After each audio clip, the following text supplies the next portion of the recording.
The first thing they teach you in the army is that victory belongs to those who prepare. My family forgot that lesson when they betrayed me, but I didn't. My name is Fatima, and I just finished my 3rd tour in Afghanistan. Coming home should feel like peace, but as I stand outside my childhood house on Maple Drive, all I feel is the familiar tension of a coming battle. The cream-coloured Victorian looks exactly as I left it 3 years ago. Mum's prized roses still line the walkway, and Dad's ancient Buick still leaks oil in the driveway. But something's different. Something's wrong. I pull out my phone and reread Jonathan's email from last week. "Hey sis, hope you're enjoying being a military hobo. Guess what? That dump you were so obsessed with. Gone. Mum and Dad finally sold it. Don't worry, I'm sure the army has plenty of barracks for their little soldier girl." My hands shake as I scroll through the attached photos. My brother's smug face in front of the sold sign. My parents toasting with champagne in our kitchen. The kitchen where Mum once promised, "This house will be yours someday, Fatima. You're the only one who truly loves it." A car door slams nearby, startling me. It's Tamara, my old high school friend, now a realtor. She hurries across the street, her heels clicking on the pavement. "Fatima, oh my God, I've been trying to reach you." She hugs me tight. "When did you get back?" "Yesterday. What's going on, Tam? The house..." She glances around nervously. "Your parents listed it 6 months ago. I tried to contact you, but your brother said you were unreachable due to deployment. He showed us emails proving you'd agreed to waive your interest." "He what?" The familiar combat calm settles over me. "Show me everything." We sit in her car while she pulls up documents on her tablet. Sale price, well below market value. Buyer, some shell company, Jonathan's signature, a crude forgery of mine. "They were desperate for cash," Tamara explains. "Your brother handled everything, said you'd given him power of attorney. Through the living room window I can see them now, Mom, Dad and Jonathan, laughing around the dinner table, just like they always did when I wasn't there. Mom's wearing her pearls, Dad's in his Sunday best, and Jonathan's sporting a new Rolex. My phone buzzes.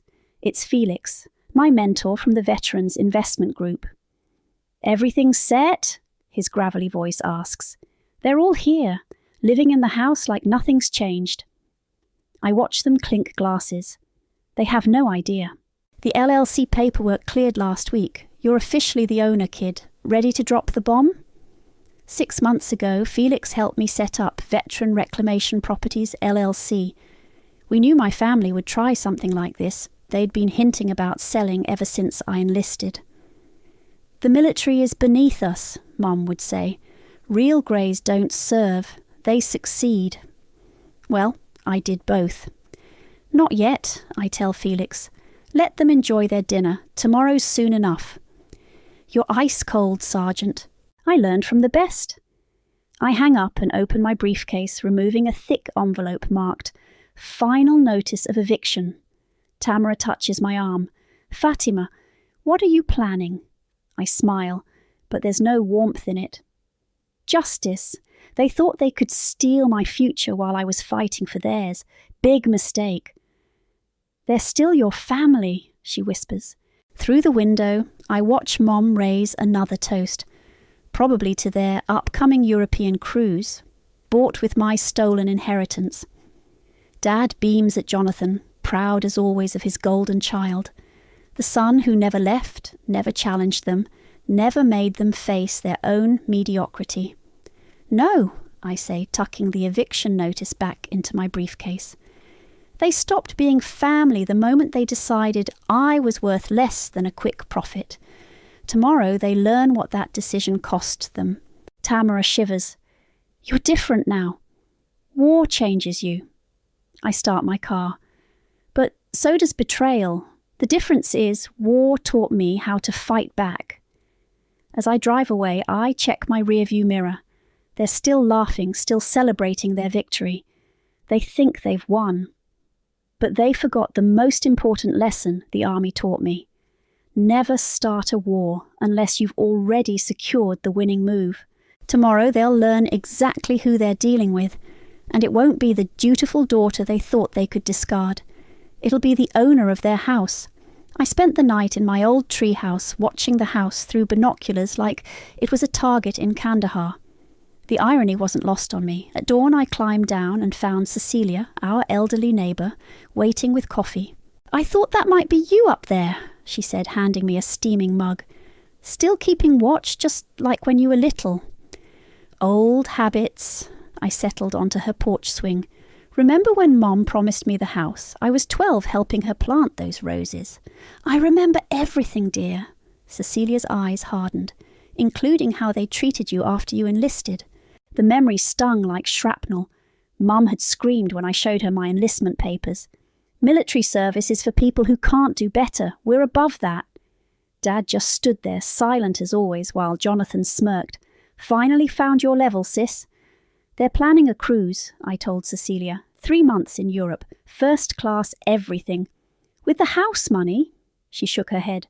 "Your mother's been bragging about it at church, showing off their new credit cards too." My phone buzzed. Tamara again. "Meet me at Joey's diner. There's more you need to know." Joey's hadn't changed. Same cracked leather booths, same coffee-stained menus. Tamara was already there, surrounded by papers. "I did some digging," she said as I sat down. "The sale was fishy from the start. Your brother handled everything through his own lawyer, not the family's usual one." She spread out documents. "Look at these payments, 3 separate transfers to an offshore account in Jonathan's name. He skimmed nearly 50 grand off the top." "Show me the dates."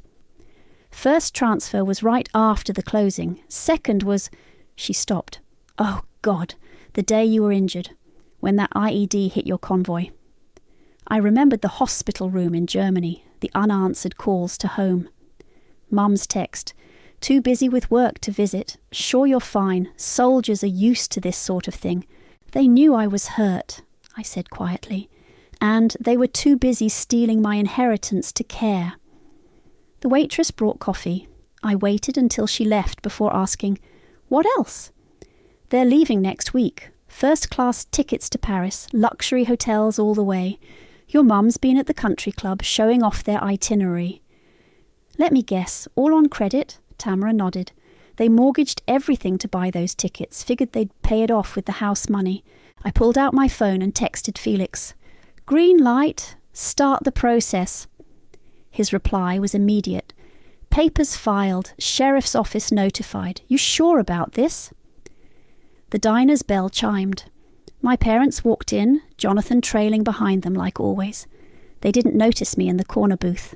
"Paris first," Mum was saying, "then Venice. The cruise ship has a personal butler for each suite." "We earned this," Dad agreed. "After all those years of hard work." Jonathan spotted me then. His face went pale. Maybe we should eat somewhere else?" Too late. Mum turned, her smile freezing. "Fatima, what a surprise. When did you get back from your little adventure?" "Yesterday." I stood slowly, letting them see the sergeant's stripes on my jacket. "Just in time for some interesting developments." "Oh?" Mum's voice dripped fake concern. "Everything okay at the base, or whatever you call it?" "Everything's perfect. In fact, I just bought some property. An investment opportunity too good to pass up." Dad shifted uncomfortably. "That's nice. Military paying better these days?" "You'd be surprised what you can accomplish with planning and patience." I gathered my papers.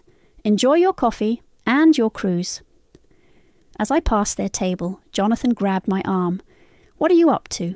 I leaned close, whispering so only he could hear.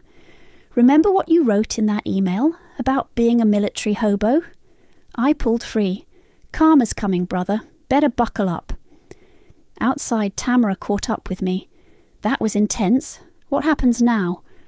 I checked my watch. "Now, the eviction notice should be arriving by courier, special delivery requiring their signatures." "You're really doing this?" I thought about all the birthdays missed, the hospital room empty of flowers, the countless times they'd chosen Jonathan over me. The house they promised, then sold without a word. "They taught me an important lesson," I said, watching through the diner window as a courier entered with a thick envelope. Family isn't about blood, it's about loyalty. Mom's scream echoed through the glass. Papers scattered across their table as Jonathan snatched the documents, his face growing whiter with each page. And loyalty? I smiled as they frantically dialed their lawyer. That's a two-way street. Felix's downtown office felt more like a war room than a business suite. Maps and documents covered the walls, and his desk looked like a command centre.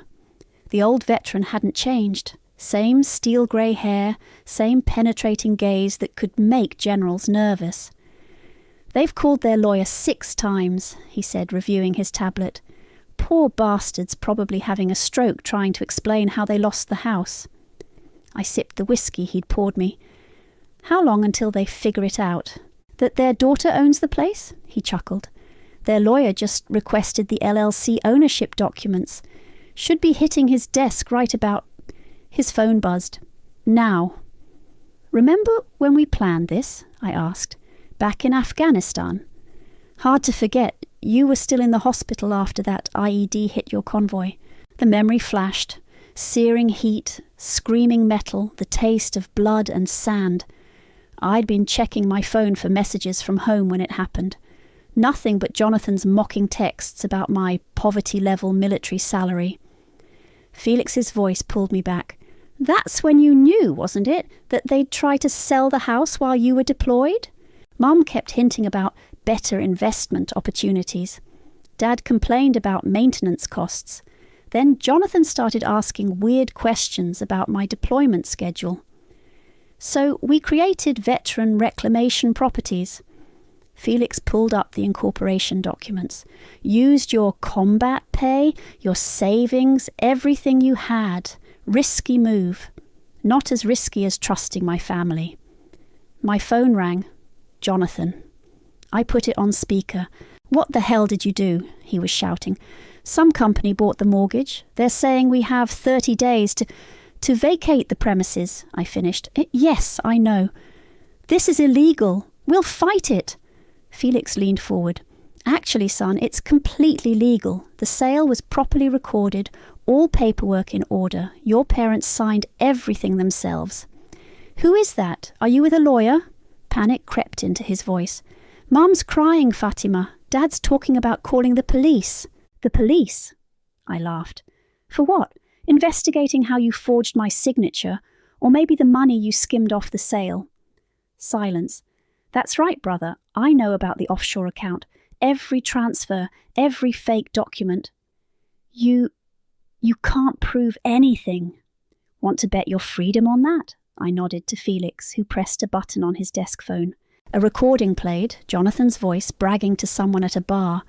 "Stupid military brat won't know what hit her. Forged her signature myself. By the time she figures it out, I'll be living it up in Europe." "Where did you..." "I learned a few things in the army, brother, like how to gather intelligence, how to plan an operation, how to win a war." The line went dead. Felix poured more whiskey. "Your parents are at their lawyer's office now. Want to hear their options?" "Let me guess. None." "They can fight the eviction, lose, and pay court costs, or leave quietly in 30 days. He slid a folder across the desk. "But there's something else you should see." Inside were bank statements, credit card bills, loan applications. My parents' finances laid bare. "They're broke," Felix said quietly. "Mortgaged everything for that cruise. The house sale was supposed to cover it all, but your brother's skimming left them short. They've got nothing but debt." "Good. You don't mean that." I stood, walking to the window. Downtown sparkled below, peaceful and orderly.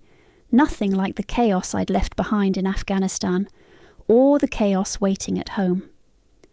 "When I was injured," I said, "the medic held my hand the whole flight to Germany. A stranger showed more care than my own family, so yes, I mean it." My phone buzzed again, a text from Mom. "Please, we can talk about this. We're family." Another from Dad.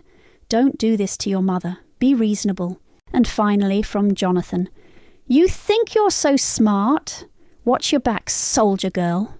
Felix read them over my shoulder. "You know this gets uglier from here." "I'm counting on it." I finished my whiskey. "They want to play family. Let's show them how a real soldier handles domestic disputes." "What's next?" I pulled out the final set of papers, the ones I'd been saving, legal documents showing every fraudulent transaction, every forged signature, every penny Jonathan had stolen. "Next," I smiled, "we let them think they can fight this. Let them waste money on lawyers, drain their accounts dry. Then, when they're desperate enough to try anything, you drop the fraud charges on your brother." "Exactly." I gathered my things. "They taught me everything I know about betrayal. Time to show them what a good student I was." Felix raised his glass. "To karma." "No," I corrected him, "to justice." The morning I chose to confront them, I dressed like I was heading into battle. Charcoal suit, polished boots, hair pulled back tight. My service medals pinned precisely on my lapel, a reminder of everything they'd dismissed. Mum answered the door in her travel clothes, a half-packed suitcase visible in the hallway. Her smile faltered when she saw me. "Fatima, what's this about?" "Family meeting." I stepped past her into the house. "Everyone, now!" Dad emerged from his study, reading glasses perched on his nose. "We're rather busy, dear. The cruise won't be happening." I set my briefcase on the coffee table. "Where's Jonathan?" "Right here, sis." My brother appeared at the top of the stairs, trying to look confident, but I caught the tremor in his hands. "Come to beg?" "Funny." I opened the briefcase. "That's exactly what I was going to ask you."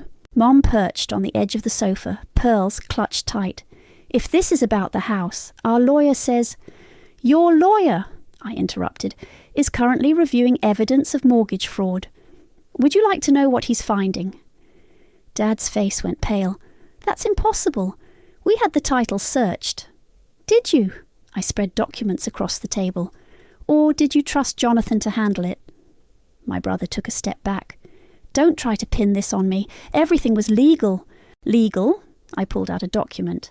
"Like this power of attorney with my forged signature, or these offshore transfers." Mum jumped up. "What offshore transfers?" "Ask your golden boy." I turned to Jonathan. "Tell them how you skimmed 50 grand off the sale. Tell them why their cruise money came up short." "He wouldn't—" Dad started. "Show them your new Rolex, brother, the one that cost exactly what you transferred on May 15th, the day I was being airlifted to Germany with shrapnel in my leg." The silence was deafening. "You're lying," Mum whispered, but her eyes were on Jonathan's wrist. "Am I?" I played the recording from the bar. Jonathan's drunken voice filled the room, bragging about forged signatures and stolen money. The Rolex slipped from his wrist as he backed away. "It's not... I can explain." "Explain this." I pulled out the final document. "Veteran Reclamation Properties, LLC. Know who owns it?" Mom's eyes widened. "No." "Yes." I stood straighter, letting my sergeant's bearing show. "I do. I own this house. Have for months now. Ever since I predicted you'd try to sell it behind my back." "That's not possible." Dad grabbed the papers. "The title search came back clean because I wanted it to. The LLC was designed to hide my ownership until exactly this moment." Jonathan lunged forward, but I sidestepped easily. Combat training beats entitled "Rage" every time. "You can't do this to us," Mom shrieked. "We're your parents." "Parents?" I laughed. "Parents don't sell their daughter's inheritance while she's defending her country. Parents don't ignore their child in a military hospital, and they definitely don't help their son commit fraud." "We had rights," Dad protested, "and I had a plan." I gathered the papers. "You have 30 days to vacate. Any damage to the property will result in criminal charges. Any attempts to fight this will expose Jonathan's fraud." "You'd send your own brother to jail," Mum gasped. "You raised me to be ruthless, remember? To take what I want?" I smiled. "Congratulations, I learned well." Jonathan slumped against the wall. What about the cruise, all the deposits? Non-refundable, I believe. Just like your freedom if these fraud documents reach the DA's office. Please, Mom tried again. We can work something out. Family? I cut her off. Let me tell you about family. When that IED hit my convoy, a 19-year-old private used his own body to shield me. He died doing it. That's family. This? I gestured around the room. This is just shared DNA and broken promises. Dad started to speak, but I held up my hand. Save it. You have 30 days. I suggest you start packing. At the door, I turned back one last time. Mum was crying into her pearls. Dad stared blankly at the fraud evidence. Jonathan had disappeared upstairs, probably to hide evidence. Oh, and Mom, those roses you planted with me, promising this would be my house someday. I pulled out the final paper, a landscaping contract. They're being dug up tomorrow. Consider it my first renovation. The door closed behind me with a satisfying click. In my car, I called Felix. It's done, I said. Phase 1 complete. How'd they take it? I watched Mom's silhouette collapse in the window. Like people who just realized karma is real, and she's wearing sergeant's stripes. The next morning, Jonathan was waiting for me in the driveway. His expensive suit was wrinkled, eyes bloodshot from what I assumed was a sleepless night. We need to talk, he said, blocking my path to the front door. About what? The fraud charges? The forged documents? Or the money you stole? He grabbed my arm. Wrong move. Before he could blink, I had him pinned against his precious BMW, arm twisted behind his back. 8 years of combat training, brother. Want to try that again? Jesus, let go, he squirmed. I just want to make a deal. I released him. You're not in a position to negotiate. Look, he straightened his jacket. I know where the money is, all of it. We could split it. Trying to bribe me with stolen money? I laughed. You really are desperate.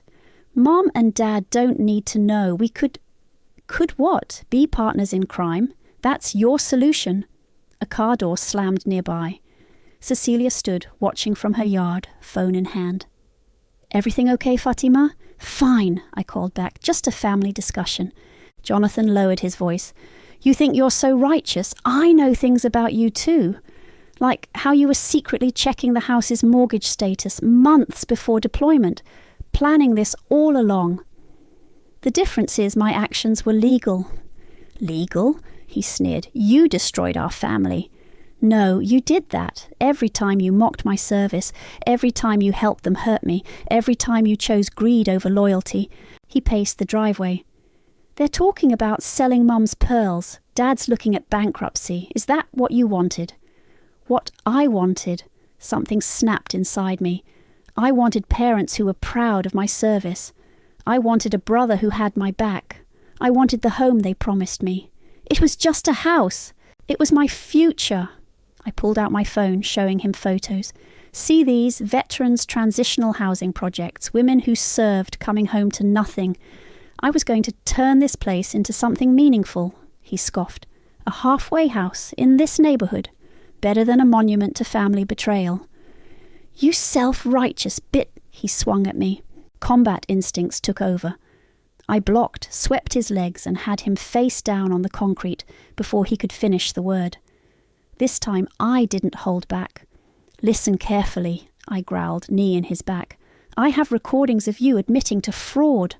Bank records of every illegal transfer, proof of every forged document. One phone call and your cushy life becomes a prison cell. You wouldn't...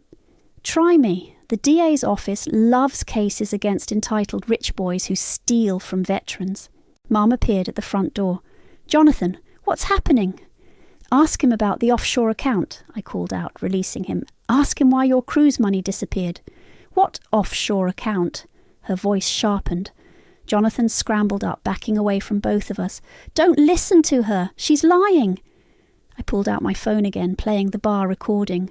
Mum's face went from confusion to horror as she heard her son bragging about stealing from the house sale. Jonathan, her pearls trembled. What did you do? Nothing. I deserved something for handling everything. Handling everything? I tossed a folder at his feet. Bank statements spilled out. You mean stealing from our parents while pretending to help them? Mom picked up a statement, hands shaking. These transfers, our cruise money. Save it, Jonathan snapped. You raised me to take what I deserve. That's all I did. By forging my signature, stealing from your own parents. Like you're any better, he jabbed a finger at me. Little Miss Perfect Soldier, secretly plotting to take the house. I protected what was promised to me. You stole what wasn't yours. Mum had sunk to the front steps, papers scattered around her. All this time, you were stealing from us? Oh, spare me the dramatics, Jonathan spat. You two deserved each other. He stormed toward his car, but I called after him. Running away? Better make it far. Fraud investigators have a long reach. The BMW's engine roared as he peeled out of the driveway. Mum sat amid the evidence of her son's betrayal, pearls clutched like a lifeline. Still think I'm the family disappointment? I asked quietly. She looked up, tears cutting through her perfect makeup. What happens now? Now? I gathered the scattered papers. Now you learn what it feels like to be betrayed by family. Consider it a learning experience. As I walked away, I heard her whisper, We really didn't know you at all, did we? No, I said, not turning back. You never tried. The note appeared under my hotel room door at 3 a.m. Lowly soldiers make dangerous landlords. Watch your back. I recognized Jonathan's handwriting, but something was off. The paper trembled slightly in my hands. He'd been drinking when he wrote it. Probably still was. My phone lit up with Tamara's call. Fatima, your brother's at Joey's diner, completely wasted. He's telling everyone what you did. Let him talk. I was already pulling on my boots. I'm on my way. The diner's fluorescent lights cast a sickly glow over the nearly empty parking lot. Jonathan's BMW was parked crooked across 2 spaces. Inside, he sat at the counter, tie loose, suit jacket stained. Well, if it isn't the conquering hero, he raised his coffee cup mockingly. Come to gloat? Come to stop you from embarrassing yourself. I nodded to the waitress. How much is his bill? Don't you dare pay for me. He stumbled off the stool. I still have money, more than a soldier's salary. You mean what's left of what you stole? His face twisted. You know what Mom did after you left? Tried to pawn her precious pearls. Dad's talking about selling his car. He laughed bitterly. Happy now? Should I be sad that karma finally caught up? Karma? He swayed closer. You want to talk about karma? Remember when you got hurt overseas? Want to know why we didn't visit? My hand tightened on the counter. Don't. Mom was going to go. Had the tickets and everything, but I convinced her not to. His words slurred slightly. Said you were probably faking it for attention, that real injuries happen to real soldiers, not wannabes playing war. The diner went quiet. Even the cook stopped pretending not to listen. I was in surgery, I said softly, for 6 hours. Yeah, well, I was closing the house sale, making real money while you played hero. My combat training screamed to strike, but I held back. You're drunk. Go home. Home? He laughed again. You mean the house you're stealing? The one you're turning into a shelter for broken soldiers like you? Better broken soldiers than broken promises. He lunged, but alcohol made him clumsy. I sidestepped, letting him stumble past me into a booth. You know what's funny? He slurred. Dad always said you'd amount to nothing. But look at you now, stealing houses, destroying families, really made something of yourself. The waitress approached cautiously. Should I call someone? No need. I pulled out my phone. Felix, remember that fraud evidence we were holding back. Release it to the DA's office, all of it. Jonathan's face went pale. You wouldn't. Watch me. I turned back to my phone. Send copies to the family lawyer too. Let's see how Mom and Dad react when they learn exactly how much their golden boy stole. They'll never believe it. Bank records don't lie, brother. Neither do your drunk confessions on tape. He tried to stand, but slumped back down. I'll tell them everything. How you planned this, how you trapped us. Go ahead. Tell them how I legally acquired a house while you committed felony fraud. See who they believe. My phone buzzed. Felix confirming the documents were sent. Jonathan's phone started ringing immediately. Mum's number. Better answer that, I said. Sounds important. He stared at the phone as it kept ringing. You've ruined everything. No, you did that yourself. Every lie, every theft, every betrayal, those were your choices. We're family. Family? I threw his note on the table. Family doesn't threaten family. But then we stopped being family long ago, didn't we? The phone kept ringing. Outside I saw Dad's Buick pull into the parking lot. Mum's pearls glinted in the passenger seat. Looks like they got the evidence. I headed for the door. Good luck explaining those offshore accounts. Wait, his voice cracked. Please, I can't go to jail. Should have thought of that before you forged my signature. I paused at the door. By the way, that transitional housing project you mocked, it's still happening. Maybe some of those broken soldiers will teach you about real loyalty. Mum and Dad burst in as I left, their faces twisted with fresh betrayal. Through the window, I watched Jonathan shrink under their anger, his expensive suit suddenly looking like the costume it always was. In my car, I called Felix again. DA's reviewing the evidence now, he said. Your brother's looking at serious time. Good. I started the engine. Let him learn what real service feels like. Serving time. As I drove away, I caught one last glimpse of my family in the diner's window. Mom crying, Dad shouting, Jonathan broken. It should have felt like victory. Instead, it felt like peace. 30 days passed like a slow-motion explosion. I watched my family unravel through the lens of legal notices and police reports. Jonathan disappeared after the DA filed charges. Mom and Dad's lawyer quit when they couldn't pay his fees. The morning of the eviction, I arrived with the sheriff and 2 deputies.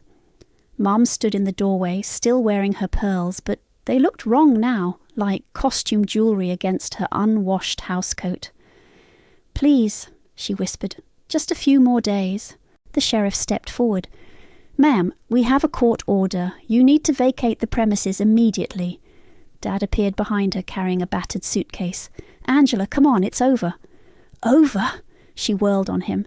Our son is missing. Our daughter is throwing us out. How can you say it's over? I nodded to the deputies who began changing the locks. The sound of drilling filled the tense silence. Where will we go? Mom asked, her voice small. The extended stay on 5th has weekly rates, I replied. Your credit cards still work, for now. Dad wouldn't meet my eyes as he loaded their bags into his Buick. The car's muffler was hanging loose, another repair he couldn't afford anymore. The pearls, Mom suddenly said. I need to get my pearls. They're fake, I told her. Jonathan sold the real ones months ago. Check the offshore accounts. She touched her neck, fingers trembling. No, he wouldn't. The son you trusted robbed you blind. The daughter you dismissed now owns your house. Funny how karma works. The deputies finished with the locks. One handed me the new keys. Property's secured, Ma'am, the sheriff said. They have 20 minutes to collect essential items. Then we escort them out. Mum broke down, sobbing into her hands. Dad tried to comfort her, but she shoved him away. This is your fault, she screamed. You let her do this. You let Jonathan steal from us. I let everyone do everything, Dad said quietly. That was always my mistake. I followed them inside for the final inspection. The house smelled of desperation and expensive perfume. Mom's half-packed cruise clothes still lay on their bed. Dad's prized golf clubs leaned against the wall, price tags from the pro shop still attached. In my old bedroom, everything was exactly as I'd left it years ago. They'd never bothered to change anything, hadn't cared enough to even pack it up. Under the loose floorboard, I found what I was looking for. A childhood drawing, torn up and taped back together. Me, Mom, Dad, and Jonathan standing in front of the house. My future home, written in crayon across the top. "I remember that," Mum said from the doorway. "You were so proud of it. Until you ripped it up, said our dreams were for people who couldn't handle reality. I was wrong," she stepped closer, "about so many things. Too late now." The sheriff called up the stairs. "Time's up." On the front porch, Dad turned back one last time. "Your brother, if you hear from him, I'll make sure the police know where to find him." Mum's face crumpled. "You really hate us that much?" "Hate requires emotion. I'm just finishing the job you started when you decided military service made me worthless." They walked to their car like prisoners to execution. As they pulled away, Mom pressed her hand against the window, a final, desperate gesture. I didn't wave back. The sheriff handed me the final paperwork. "Property's yours now, Sergeant. Need anything else?" "No." I watched the Buick disappear around the corner. Justice handles itself. Inside, the house felt different. Lighter somehow, as if decades of toxic family dynamics had finally lifted. In the kitchen, Mom's coffee cup still sat half full on the counter, her last morning ritual in the house she'd used to destroy me. My phone buzzed with a text from Felix. Jonathan's credit cards just pinged in Mexico, forwarded the location to the FBI. Another text followed. "You okay?" I looked at the childhood drawing in my hands, the happy family that never really existed, the home that became a battlefield, the daughter they created but couldn't control.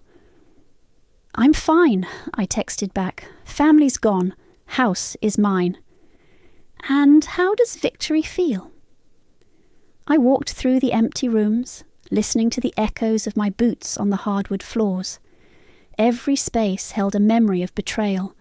Every corner witnessed a lie. But now they were just rooms, just walls and windows and doors, ready to become something new. "Victory," I replied, "feels like the end of a war." And, like all wars, the real work would begin with rebuilding from the ruins.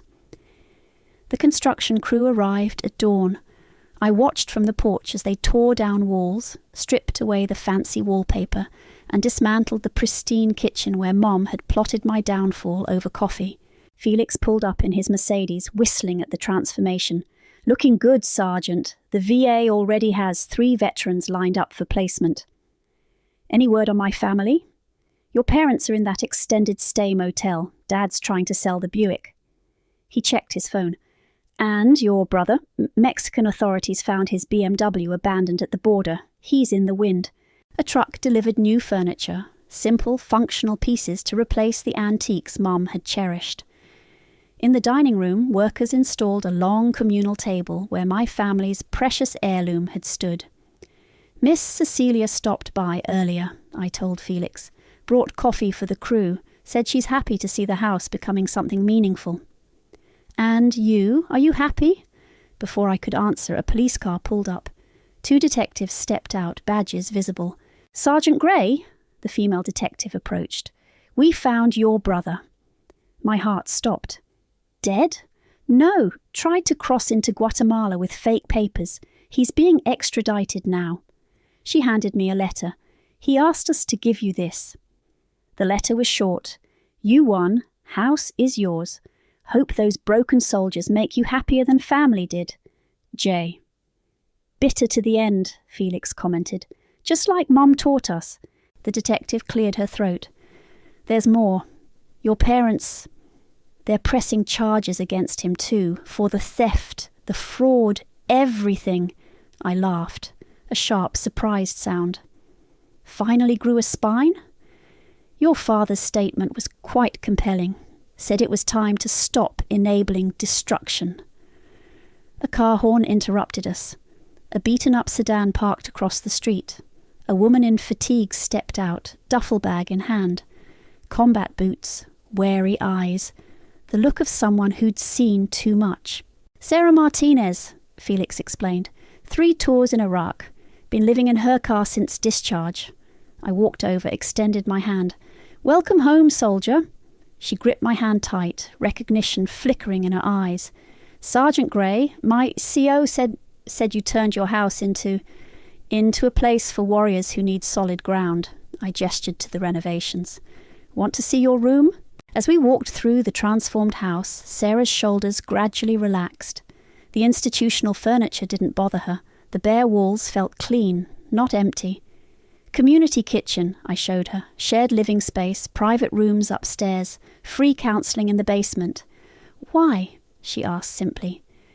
I touched the wall where Mum's family photos used to hang. Because some of us learn loyalty in combat, not in cradles. My phone buzzed, a text from Tamara. Your mum's at the diner, looks rough, keeps asking if anyone's heard from you. I ignored it. The bathrooms are basic, I continued, but it's perfect, Sarah interrupted. It's safe. The word hit like shrapnel. Safe. What this house never was for me, but could be for others. Felix appeared in the doorway. 2 more veterans arriving tomorrow. VA says they're sisters, served together in Afghanistan. Good. I handed Sarah her key. Family should stick together. She clutched the key, tears threatening. I don't know how to thank you. Thank me by healing, by proving that broken doesn't mean worthless. That evening I sat on the porch with Felix, watching the sunset paint the renovated house in new colours. The roses were gone, replaced by low-maintenance native plants. Mum's precious lawn had become a meditation garden. Your father called my office, Felix said. Wanted to know if you'd accept a letter. No. Thought so. He sipped his coffee. You know, revenge usually feels empty in the end. This isn't revenge anymore. I watched Sarah through the window, carefully unpacking her few possessions. It's redemption.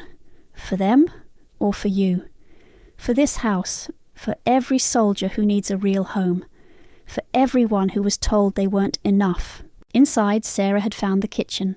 She stood at the counter, shoulders straight, making coffee with the precise movements of someone reclaiming normal life. The house smells different, I said. Like hope, like purpose. My phone buzzed again.